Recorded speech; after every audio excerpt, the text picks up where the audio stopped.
Halo semuanya, biasanya kan kalau kita mau program papan mikrokontroler kayak Arduino atau ESP, kita harus nulis kode, terus di-compile, baru di-flash ke papannya. Ribet dan teknis banget ya. Tapi, gimana kalau semua itu bisa kita ubah total? Gimana kalau kamu bisa program perangkat keras cuma dengan ngobrol sama dia? Oke, yuk kita bedah bareng-bareng. Coba deh bayangin, kamu ngucapin kalimat ini ke sebuah papan sirkuit kecil. Bukan ngetip kode yang rumit loh, cuma sebuah permintaan biasa.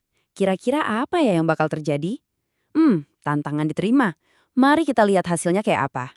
Nah, ini dia nih pertanyaan utamanya. Apa beneran bisa ya? Kita ngendaliin perangkat fisik, nyuruh dia ngerjain tugas-tugas kompleks cuma lewat obrolan, tanpa perlu buka editor kode sama sekali? Inilah yang akan kita cari tahu jawabannya. Biar kita benar-benar ngerti seberapa kerennya ini, coba deh kita ingat-ingat lagi cara lamanya. Kamu butuh yang namanya ide, nulis kode yang harus presisi banget, terus di-upload. Proses ini butuh skill dan waktu.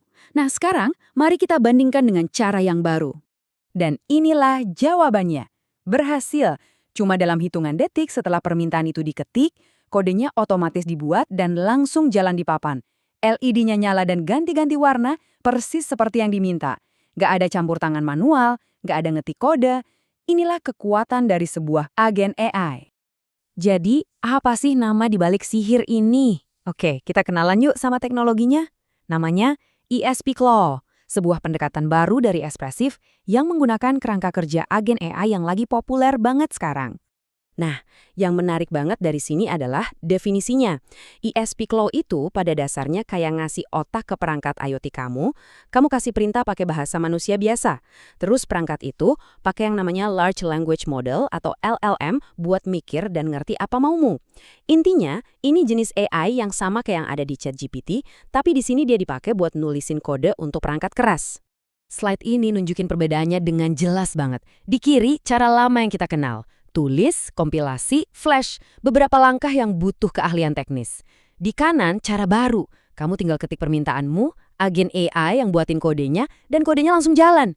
Jauh lebih gampang dan intuitif kan? Terus, kalau mau nyoba sendiri butuh apa aja sih?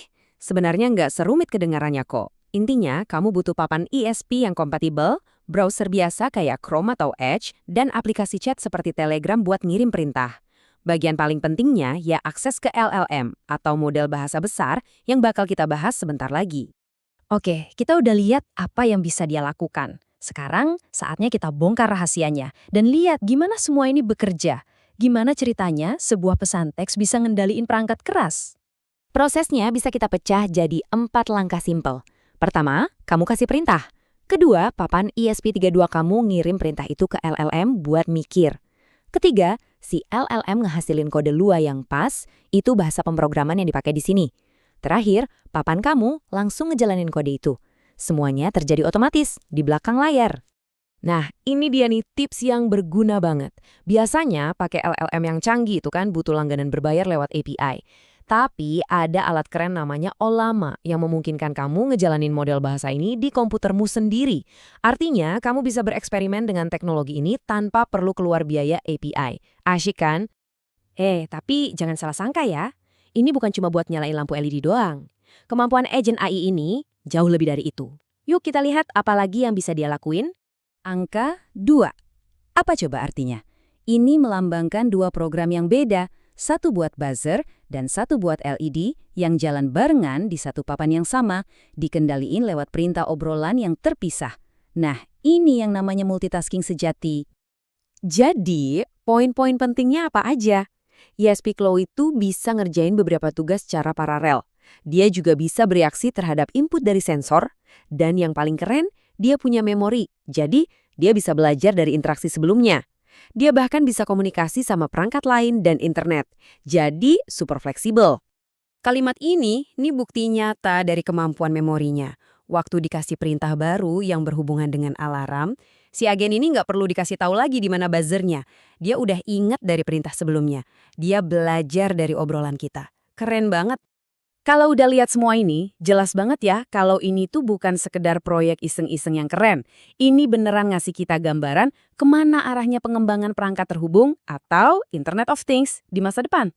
Nah, ini dampak paling besarnya. Alat seperti ini bikin siapa aja bisa jadi pencipta perangkat keras. Fokus kita jadi bergeser bukan lagi mikirin gimana ya cara nulis kodenya, tapi lebih ke aku pengen bikin apa ya? Ini perubahan yang fundamental banget. Tentu aja, kita juga harus realistis. Teknologi ini kan masih baru banget. Pasti ada aja gangguan atau hal-hal yang nggak berfungsi sempurna. Tapi ini adalah langkah pertama yang sangat menarik. Ini ngasih kita gambaran sekilas tentang masa depan, di mana interaksi kita dengan teknologi bakal jauh lebih alami dan intuitif. Jadi, saya mau tutup bahasan ini dengan satu pertanyaan. Saat hambatan teknis untuk menciptakan sesuatu di dunia fisik hampir nggak ada lagi, dan semua orang bisa jadi penemu hanya dengan ngobrolin idenya, kira-kira apa yang bakal kamu ciptain? Kemungkinan apa aja yang bakal terbuka? Coba deh, pikirkan.